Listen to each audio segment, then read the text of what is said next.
सर्वप्रथम सर्वांना श्री स्वामी समर्थ। आजचा अनुभव खरंच खूप सुंदर आणि अंगावरती शहारे आणणारा आहे। जेव्हा मी हा अनुभव ऐकला तेव्हा माझ्या डोळ्यामध्ये पाणी आलं, कारण ती सोसलं या ताईंनी याची कल्पनाही कोणीच करू शकत नाही। एवढे दुःख कुणाच्या आयुष्यात नसावे। हे दुःख ऐकल्यानंतर खरंच वाटतं की आपण महाराजांपैकी खरंच खूप सुखी आहोत। चला तर अनुभवाला सुरुवात करूया। तत्पूर्वी तुम्ही जर चॅनलवर नवीन असाल तर सबस्क्राईब करायला विसरू नका, कारण स्वामींचे असेच रोज नवीन नवीन अनुभव आपल्या चॅनलवरती रोज येत असतात। आणि ज्यांना कोणाला आपले अनुभव शेअर करायचे असतील त्यांनी या नंबरवरती आपले अनुभव शेअर करावे। चला तर मग ताईंच्या शब्दात अनुभवाला सुरुवात करते। ताई म्हणतात, सर्वप्रथम सर्वांना श्री स्वामी समर्थ। महाराज, माझी आई स्वामी आई यांच्या चरणी त्रिवार वंदन। स्वामी, आज तुम्ही माझ्या जीवनात नसता तर कदाचित आज मी हरून गेली असती। आज मला कुणाचाही आधार नाही, फक्त तुमचा आधार आहे। आज मी मला आलेला तुम्ही दिलेला साक्षात्कार सर्व लोकांसमोर सांगत आहे। माझी परिस्थिती ही खूप गरीब। माझे लग्न जमले होते, पण वडिलांना कळले की मुलगा दारू पितो, त्यामुळे हळदीच्या दिवशीच माझं लग्न तिथे मोडलं। पहिलं लग्न मोडल्यामुळे घरात खूप टेन्शनचं वातावरण होतं, त्यामुळे लवकरात लवकर मुलगा बघून माझं लग्न करायचं होतं। आणि असंच जवळच्या गावामध्ये माझं लग्न करून देण्यात आलं। खूप काही चौकशी केली नाही। पहिला मुलगा दारू पितो म्हणून लग्न मोडलं, तर दुसरा मुलगा आता ह्यो कसा आहे, मी त्याला कधी बघितलं नाही, काहीच नाही, अशा मुलासोबत माझं लग्न करून देण्यात आलं। लग्न झाल्यानंतर एका महिन्यातच कळा हा मुलगा कसा आहे। त्याला दारू, गांजा, बाहेरील सर्व काही नाद होता। हा नाद मी सहन करत होती, कुणालाही काही सांगत नव्हते। अक्षरशः लग्नाला 1 महिना झाला त्यावेळेस मला त्याने इतकं मारलं की मला उभं देखील राहता येत नव्हतं, एवढं मारलं। आईवडिलांना जेव्हा हे कळालं तेव्हा डोळ्यातून पाणी संपत नव्हतं, कारण पहिलं लग्न मोडलं तर दुसरं खूप भयानक घडले। आता झाल्यानंतर काहीच करता येत नाही। मी कधीच माझ्या आईवडिलांकडे राहिली नाही, कारण तिथे राहणं शक्य नाही। भाऊ-भाऊजाई असल्यामुळे माझ्यामुळे नको त्यांना त्रास, मी हाच विचार कायम करत राहिली। मी माझं दुःख सोसत होती। यातच मला 2 मुले देखील झाले। मुलगी झाली नाही, पण 2 मुलं झाले। मुलांचा आधार होईल या हिशोबाने मी राहत होती। लोकांचे काबाड कष्ट करून मी माझं जीवन जगत होती। रोज शिव्या, दारू हे माझं आयुष्यात चालूच होतं। मी त्या संकटांना तोंड देत होती, पण खूप सारं प्रमाण वाढलं। त्यावेळेस मी जेव्हा कामाला जायची त्यावेळेस तिथल्या एक ताईंनी मला स्वामींविषयी सांगितलं की स्वामींची सेवा कर, तुझ्या घरात खूप सारे बदल होतील। म्हणून मी स्वामींचा घरामध्ये आणि फोटो सेवा सुरू केली, पण ते प्रमाण कमी होण्याऐवजी त्रास आणखी वाढू लागला। जेव्हा मी स्वामीचरित्र वाचायची तेव्हा माझा नवरा माझ्याजवळ बसून माझ्या तोंडावरती गांजा फुंकायचा। मला खूप रडू यायचं की हे कमी होण्याऐवजी वाढत आहे, त्यामुळे मी पुन्हा स्वामीसेवा बंद करून टाकली। असे दिवस चालू होते, खूप त्रास होता। आता माझी मुले मोठी झाली होती। मोठा मुलगा 10वीला तर लहान मुलगा 8वीला अशी मुलं होती। त्याच वेळेस खूप भयानक त्रास होता, खूप म्हणजे खूप, इमॅजिन सुद्धा करू शकत नाही।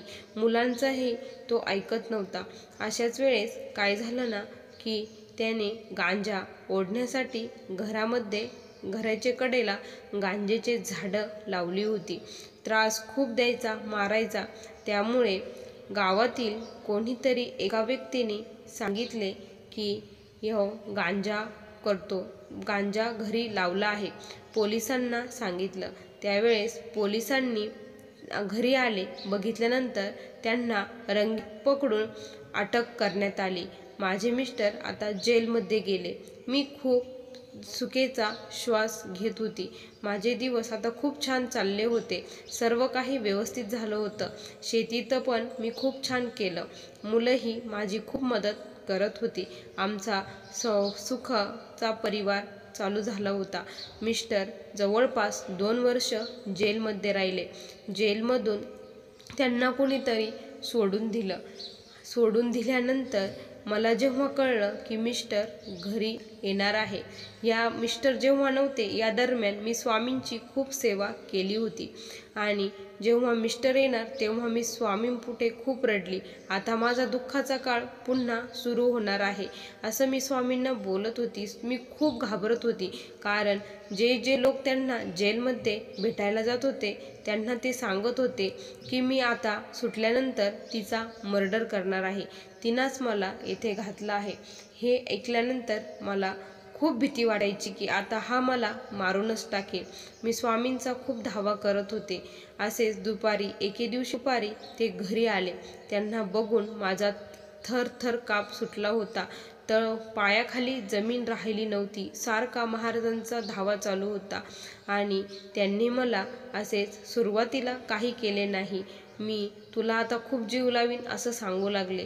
मग 8-10 दिवस झाले. त्यानंतर हळूहळू त्रास सुरू झाला आणि आता तो मला सेक्शुअली त्रास देत होता. काही बोलत होता. त्यांच्या मनामध्ये फक्त तेवढंच भरलं होतं आणि ते डोक्यामध्ये चक्कर बसला. त्यामुळे खूप भयानक त्रास होत होता. दिवसभर शिव्या खायच्या आणि रात्री हा त्रास सहन करायचा. मुलांना देखील ते बघत नव्हते. खूप म्हणजे खूप.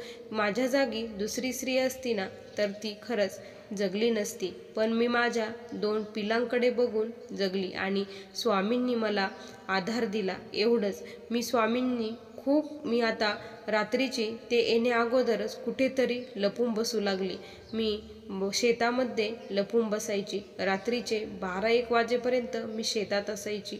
खूप भीती वाटायची, इकडून कोणी येईल का, तिकडून येईल का. पण महाराजांचा तारक मंत्र, स्वामींचा जप मुखामध्ये चालू असायचा. त्यामुळे थोडीशी हिंमत यायची आणि मी असेच राहिले.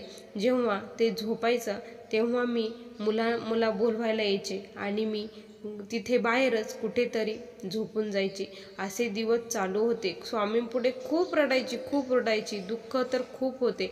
काय करावे, कुठेही मार्ग सापडत नव्हता. त्याच वेळेस मी स्वामींची 11 गुरुवारची सेवा देखील केली. स्वामी काहीतरी मार्ग काढवा असं मी स्वामींना म्हणत होती. त्यावेळेस असं झालं ना, एवढा त्रास बघून सर्वजण, आई वडील यांनी एक निर्णय घेतला की याला आता हॉस्पिटलला घेऊन जाऊया.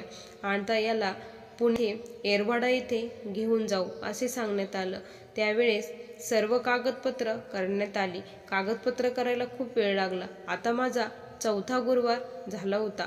4थ्या गुरुवारीच त्यांना घेऊन घेण्यात आलं. तिथे सर्व चेकअप केल्यानंतर त्यांनी सांगितलं की एवढ्या गोळ्या घ्या. ह्या गोळ्या घेऊन झाल्यानंतर आम्ही त्यांना घेण्यासाठी येऊ असे त्यांनी सांगितले. पुन्हा सोडून दिल्यामुळे मला खूप भीती वाटत होती की आता मला काहीतरी करेल असं वाटत होतं. घरी जाऊ वाटत नव्हतं. खूप म्हणजे खूप रडू येत होतं. काय करावं काही कळेना. आम्ही जेव्हा तेथून घरी येत होतो तेव्हा आम्हाला एक गाडी आली. अचानक आमच्या समोर येऊन उभी राहिली आणि ते म्हटले की आम्हाला इकडे जायचं आहे, तुम्हाला यायचं का. आम्ही त्या गाडीमध्ये बसलो आणि तिथे त्यांनी महाराजांचा तारक मंत्र गाडीत चालू केला. खूप बरं वाटत होतं. आणि तो बाबा म्हणायचा की आयुष्याचे भोगावेच लागणार आहे, थोडेच दिवस राहिले आहे. आणि 3 बोटं तो सारखा वर करायचा. मला काही कळत नव्हते की हा असा का बरं करत आहे. मी खूप बेचैन झालेली होती. महाराजांपुढे खूप रडत होती आणि महाराजांचं नामस्मरण करत होती आणि तो सारखे 3 बोटे वर करायचा. मला काहीच कळत नव्हतं. मग मी घरी आली. घरी आल्यानंतर 2-3 दिवस असेच गेले. मी अन्नाचा कण देखील घेतला नव्हता. सारखे स्वामींचे नामस्मरण चालू होते. स्वामींचा धावा चालू होता. त्याच वेळेस करेक्ट गुरुवारी, जेव्हा माझा 5वा गुरुवार होता, त्या गुरुवारी त्या येरवड्यातील लोक त्यांना घेण्यासाठी आले आणि त्यांना दाव्याला बांधून ते लोक घेऊन गेले. खूप बरं वाटलं. आता 4-5 महिने त्यांची तिथे ट्रीटमेंट करण्यात आली. ट्रीटमेंट झाल्यानंतर ते व्यवस्थित होऊन घरी आले आणि घरी येऊन ते व्यवस्थित माझ्यासोबत राहू लागले आणि माझे गुरुवारही छान पार पडले आणि सर्व काही व्यवस्थित झालं. आता ते त्रास देतात पण एवढा नाही. स्वामींच्या कृपेत काही कमी झाला आहे. आता रोज सकाळ संध्याकाळ गोळी दिल्यानंतर शांत झोपतात. खूप म्हणजे माझं हे झालं ते फक्त आणि फक्त स्वामींच्या कृपेनेच झालं. स्वामी जर नसते तर खरंच मी आज तुमच्यासोबत बोलत नसते.